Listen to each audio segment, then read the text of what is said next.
make sure people are voting with their dollars for what it is that you're putting out there first, and then you can easily extrapolate that in a conversation with an investor.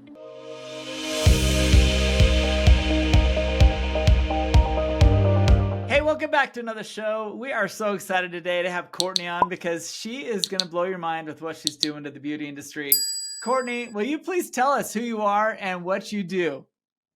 Awesome. Hey there, Todd. Thank you so much for having me on. And hey, everybody. My name's Courtney Caldwell. I am first a wife, mother, daughter, servant, and I just happen to be the CEO of a beauty tech startup called ShearShare, as in a pair of cutting shears. So ShearShare is the first B2B mobile app that connects salon owners to individual stylists to fill their empty salon space by the day. Like, think of us as Airbnb. And so we're doing that across 900 cities, helping to keep small businesses open and helping to bolster on local economies everywhere. So we're very proud of what we do every day. I love it. I honestly, I love it. I think of the whole, because I grew up with a sister that was a hairstylist, and I remember her having to go down to downtown Seattle to work in this one particular salon, and it was like a crazy time. No. And then now, you know, you're really bringing the modernizing this whole industry. Yeah. And this is, it seems like such an obvious problem to fix. Tell us how you got into this. Yeah. You would think, Todd. I mean, 40% of salon and barbershop space goes unused every single day. And it shouldn't be that way, nor does it have to be that way.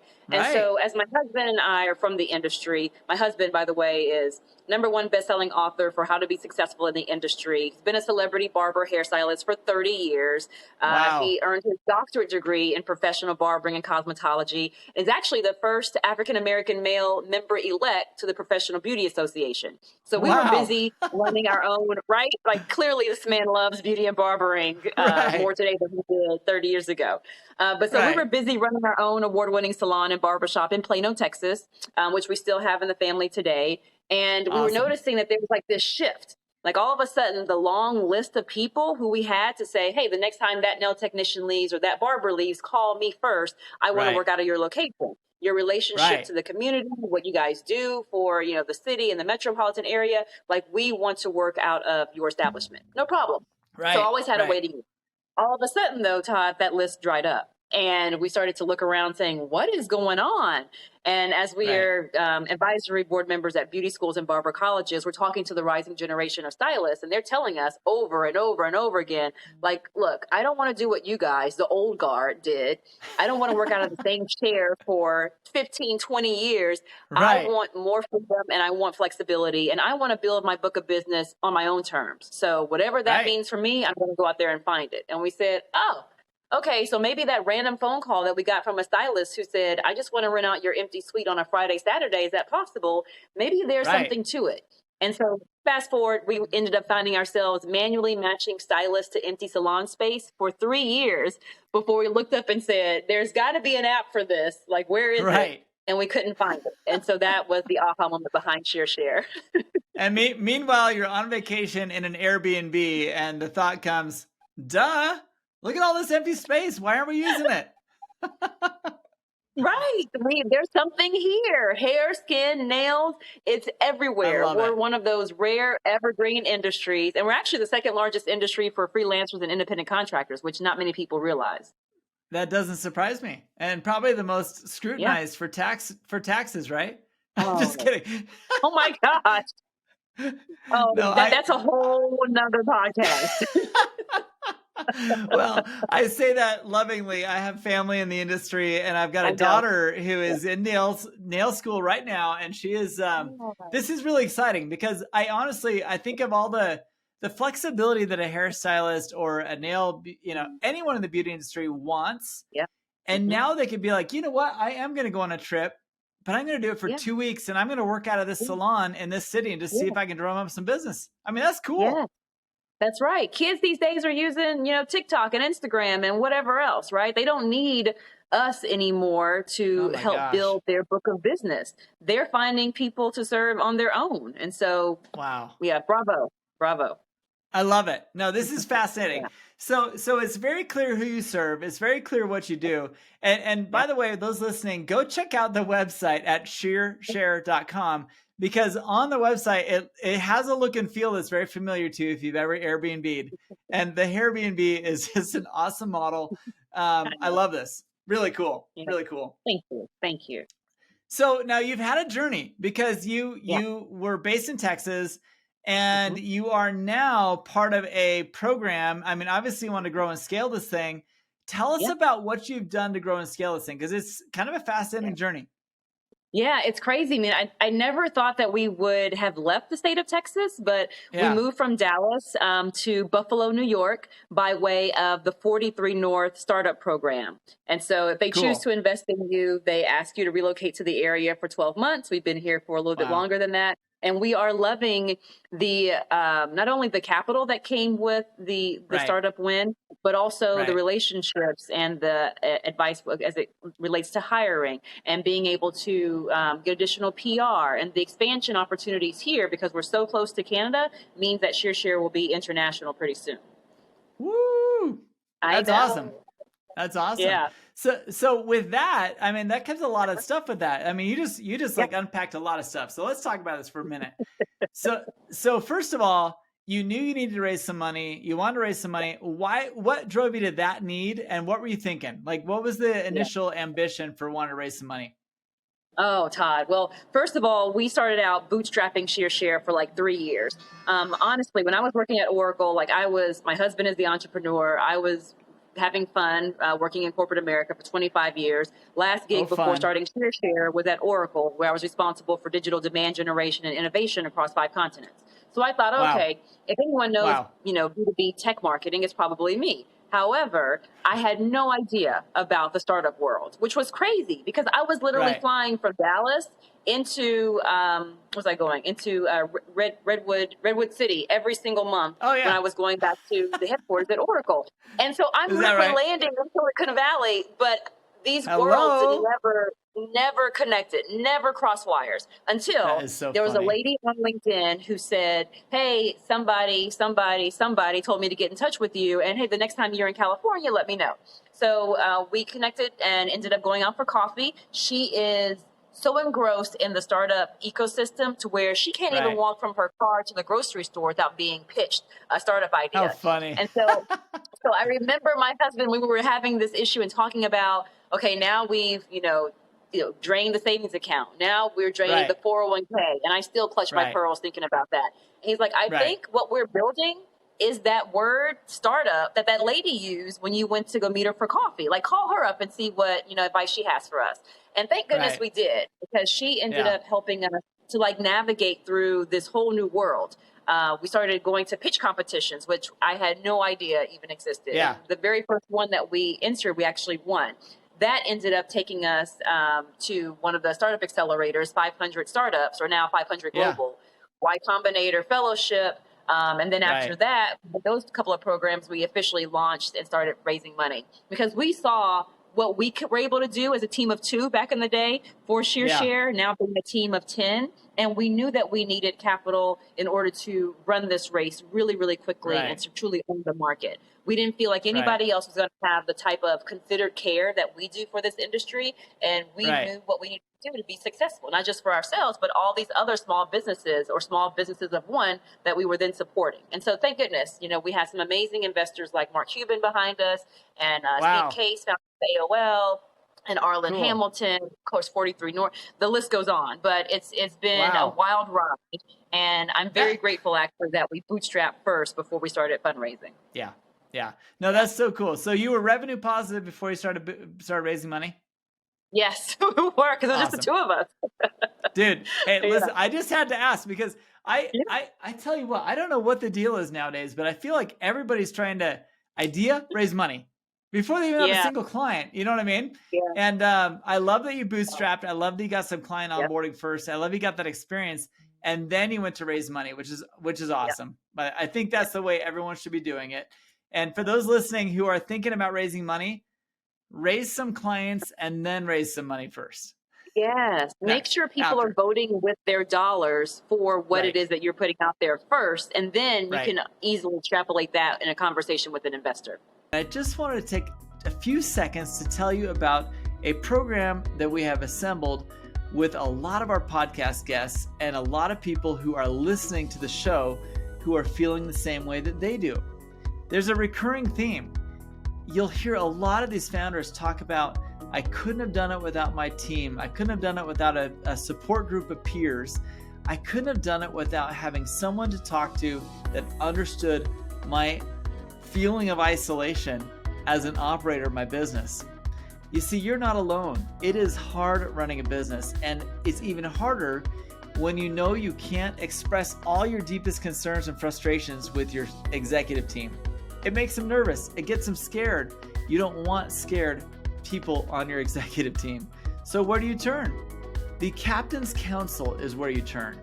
The Captain's Council, it is an organization that we are put together with podcast guests, as well as people who are listening who are in the same boat. You see, peers are the only ones that can give you the type of empathy, the type of advice that only a founder or operator know and understand. Go check it out at captainscouncil.com. I know you're going to love what you see there. We have put together an organizational structure that has small group settings, a global community of founders and operators, as well as monthly and quarterly in-person events. You're going to love what you see there.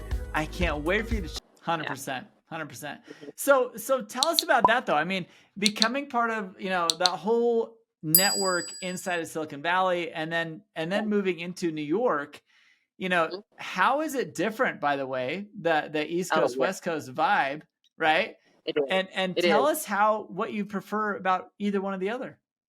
I like both, to be honest with you. But they definitely have their differences. So every conversation I felt with an investor out in Silicon Valley was all about what can we do to own the market? Like, I don't care if you're spending $100,000 a month. I want to make sure that you're adding more chess pieces to the board than you had the month prior. And then when you go to the East Coast, most New York investors want to see your financial projections for the next 3 to 5 years. And they're really in tune with making sure that you're a capital efficient business. They want you to own the market. Obviously, every investor does. They want you to be able to 10x their investment. However, they're more about the nitty gritty numbers and the basic blocking and tackling within your organization. California is like, let's go big or go home. I love it. That's a really funny mix. And I think it's even better coming from someone from Texas because you're right in the middle of the two worlds. And it's like, somewhere in the middle, there's a good solution there. Yeah, somewhere. That's awesome. Well, this is awesome. So a lot of people out there are scared. A lot of people are nervous to raise money. A lot of people get, kind of self-conscious about, well, I don't have all the answers right now. What was kind of the thing that you had to get over in order to make this jump and make these moves with these investors? Oh, that's so good. To be honest with you, it's really about personal time. I think I struggled the most as a founder with time blocking, like trying to figure out how to, and it really ties back into, you have a finite amount of time, you have a finite amount of energy, you have a finite amount of money, resources, team members, et cetera, et cetera. How can you choose the best decision out of all the great decisions that come at you?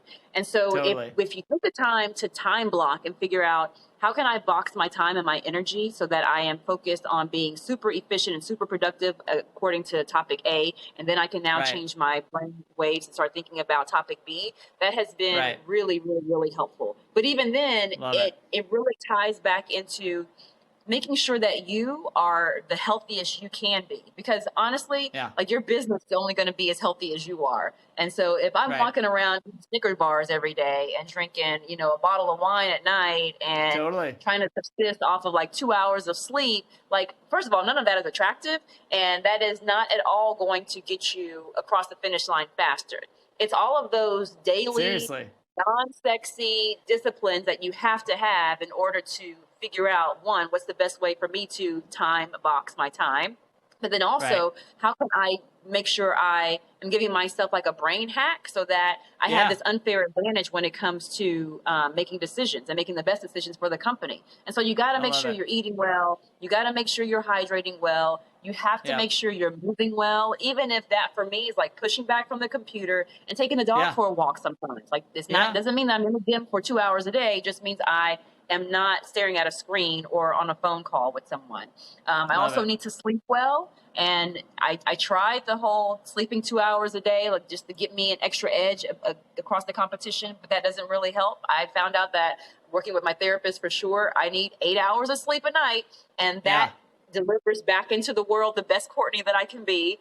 And then you also need to socialize well. Like you got to find time to say, I'm going to go hang out with the kids. I'm going to go on a date night with my husband. I'm going to go, meet a new person at the comedy club down the street. You have to have those 5 things that you're doing every day. And I promise you, it doesn't sound, glorious at all, but those are the things that will help you wake up every day and you are able to put one foot in front of the other. And eventually you're going to turn a corner at every challenge you run into.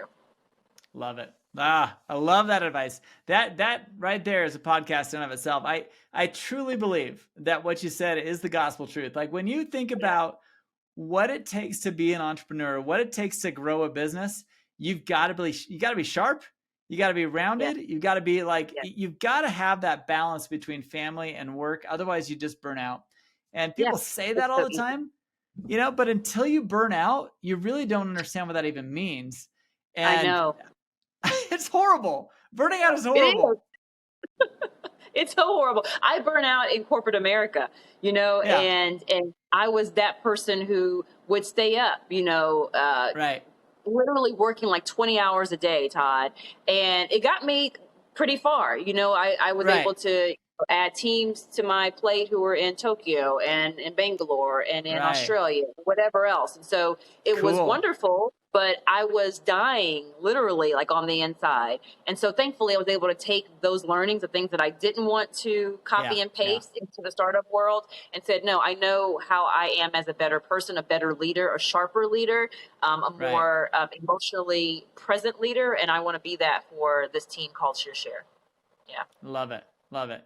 So with that, with that being said, taking a step out of the Oracle life and taking a step from corporate into this new kind of lifestyle. Yeah. How is that? Was there any big surprises? Like, was it like, holy crap, this is really cool, or holy crap, this is like so much harder than I thought? Like, but can you share with us any of those kind of things that kind of came to mind?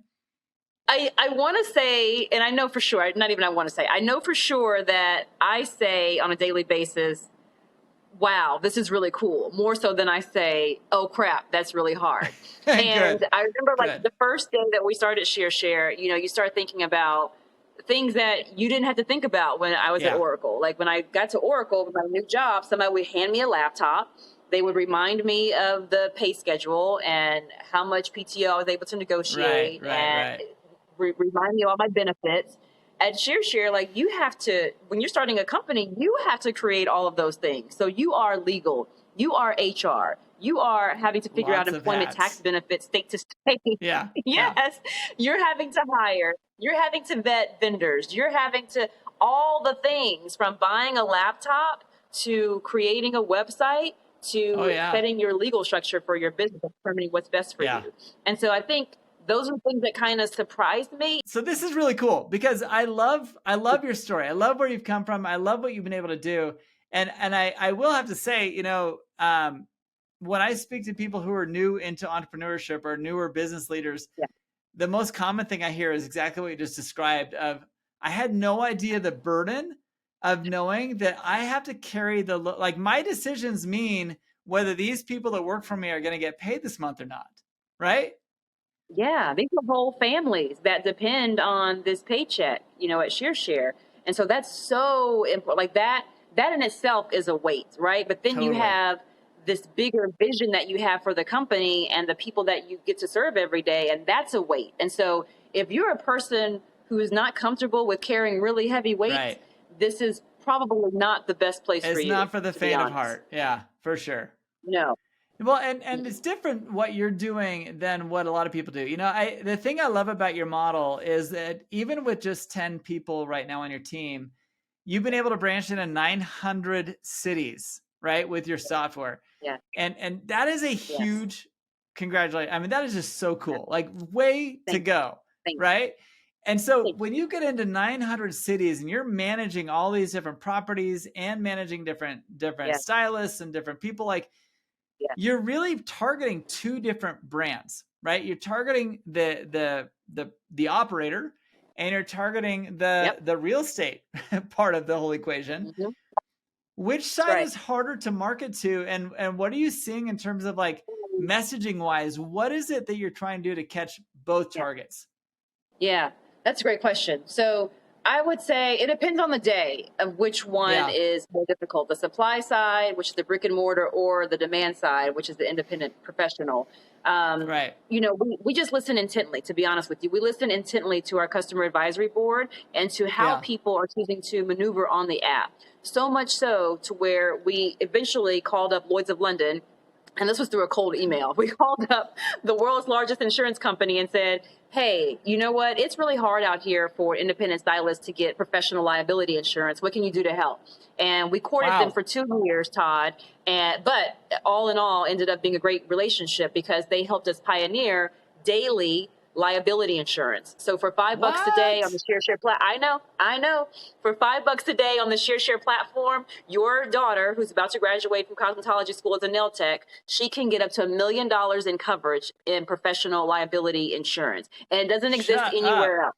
I know. Wow. So we did faith as a service, and now we do liability insurance as a service. But then again, we're listening intently. And people are saying, I got into this industry because I'm super creative. I wasn't thinking about what happens if I get sick or I get COVID or I break my arm, playing pickleball on the weekend. And so now we have portable healthcare benefits. So where if you live in the state of Texas, but you're doing a destination wedding in Tennessee and you hurt yourself, no issue. You are covered no matter where you are, where you go, whether you work for Salon A, B, C, D, or yourself. I know. It's just important. I mean, this gig economy, or I don't even want to say gig economy, this hybrid economy, it doesn't just stop at technology workers. It's coming to every industry, even Main Street. And so we are making sure that whatever it is that these people need in order to be successful in their career, that we provide it on a pay-as-you-go basis and meet them where they are, which is typically on their mobile device. Wow. Yeah. I absolutely I love what you're doing. I love the model. I love the people you're helping. Thank you. Especially knowing people that you're helping. Like that is really, really cool. So, gosh, seriously. So as you look out, and as you've made this move, obviously your husband has been in the industry his whole career. Yeah. You're jumping into this industry. Is it what you thought it would be? Is it different? Yeah. No, it's, so I was not blessed to be a licensed cosmetologist. So you don't want my hands in your head or on your skin or on your nails. But I do have experience as a salon owner, right? So I would help in hiring and vendor relations and marketing, all that good stuff. And so, it's exactly what I thought it'd be. I mean, I would spend, my weekends and evenings, at the salon and barbershop that we own and talking to, our peers. And so I think it made it easier to start going door to door, which was how ShearShare got started. We literally started going door to door to our fellow salon and barbershop owners and saying, hey, we can help you fill that empty seat that you have. And this is how I know this works, because I am you and you are me. And so the trust factor was super important. And that immediately helped us to rocket ship into the 900 cities that we're in now, because they feel like they're talking to their peers, and they are. Courtney, I love it. For those of you listening, honestly, like this is such a breakthrough for so many of you, I hope, because you're hearing someone who's been in an industry that's a little bit old, a little bit stale, a little bit out of date, and taking modernized models and just literally bootstrapping that into an industry that needed it so badly. There's so many opportunities out there, and there's so many opportunities to grow and scale. And I love that you're raising the right kind of money. You're getting strategic partners. And what a beautiful thing. It sounds like you're making all the right steps, Courtney. Yeah. Hope so. It feels like it. I mean, again, we just every month, people vote with their dollars, and so far they're telling us, keep going, you're doing the right thing. Fantastic. Well, before I let you go, I got to get a shout out because we love giving the credit to those who deserve it. And is there someone that has been there as a mentor, or someone that's, it sounds like you had this person in California who's a great mentor, but who is it you'd like to give a shout out to that's kind of helped you get where you're at? Yeah, there are actually 3 women that I think of. Besides my mom, and you talk to my mom for 5 minutes and she would make you think that you can grow wings and fly. She is that kind of optimistic person. And you have to have that person in your corner, because I firmly believe that optimism is a competitive advantage, right? But when I think about just like, definitely. So when I think about, though, like the women who have helped me every step of the way, because this is a brand new territory. Like I've never run a tech startup before, right? And so first one would be Miss TD Lowe, the lady who I mentioned before, who I was like, you said the word startup. Is that what we're doing? She's been with us every corner, every up and down within the organization. And I'm so very grateful for her. But then also Mary Grove of Bread and Butter Ventures. Mary Grove started at Google. She pretty much created Google for startups. She's been a wealth of knowledge and just like, you can do it, go get them. And being able to connect us to different people. And then I have to say, third is Shashi from Hearst Corporation. She helps to run Level Up Ventures out of the Hearst strategic VC arm.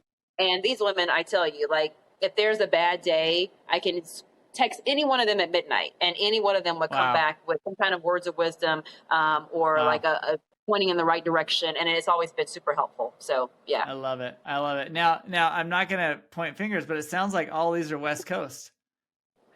Let's see. No, Shashi is East Coast. She's New York. Oh, okay. And yeah, the Hearst family could be either side. And actually, Mary Grove is Minneapolis, and TD is the only one out the valley. So I got the whole country covered, every time zone. Bless your heart. Bless your heart. Well, listen, Courtney, I am so pleased that you came on the show with us today. I'm really, really honored that you came. And thanks for sharing your story. Thanks for doing what you're doing. And for those listening, you got to follow up with what she's up to. Go check out her site, ShearShare. And honestly, it's like an inspiration for any of you who are thinking of disruption, of going into an industry that needs solutions. Yeah. It's not that far to reach. So thank you, Courtney, for sharing your experience with all of us. Thank you so much, Todd. And if you people who are listening in want to just see a quick commercial about ShearShare, we were actually on the Today Show last Monday. So go to the Today Show's Twitter and you'll see ShearShare there sharing our story. Nice. And now you moved up to the Growth and Scaling podcast. This is like, I don't know what your next step's going to be. This is amazing. The next step is Michelle Obama. That's the next step for me. Get Oprah out of retirement. This is so cool, Courtney. Thank you. Appreciate it, Todd. What did you think of ShearShare? I mean, seriously, I love the fact that Courtney is so creative. She was able to leave a career that was great and lean into something that is so awesome for her and her husband. I mean, what a growth journey. What a fun story, and what a fun business. I love stories like this. Growth and scaling can come in so many different shapes and forms. It comes through acquisition, it comes through buyouts, it comes through meeting the right people. And meeting the right people is one of the most fundamental parts of being a CEO. If you are not networked with other CEOs, or find yourself in a position to network with other people who can point you in the right direction or introduce you to the right person, so many great things come from meeting other founders and operators. That is why today's episode is sponsored by Captain's Council. CaptainsCouncil.com is a place you can go to meet with other CEOs and founders of businesses. People operating their businesses just like you, who are looking for ways, looking for insights to grow and scale their business, just like you. It is not easy. It is hard. It is very challenging to go through a growth journey all by yourself. And so if you don't have that network, you don't have those friends, come to CaptainsCouncil.com, because you're going to learn insights that are going to help you find those next stages of growth for your business and be held accountable for the decisions you are making. Nobody likes to tell the boss that was a stupid move, but other CEOs are always happy to say, why did you do that? Let's try this instead. Or did you know that there's this product over here? Or did you know I dealt with the same problem 2 years ago? These are the kind of conversations you need to have with people that can give you answers and solutions to get you past the hurdles you're facing as a CEO or an operator. So check out captainscouncil.com. We appreciate you being here on the Growth and Scaling podcast. We cannot wait to see you on the next episode. So like, share, subscribe, share this story with anyone that needs to hear it. And we cannot wait to catch you on the next episode. We'll see you then.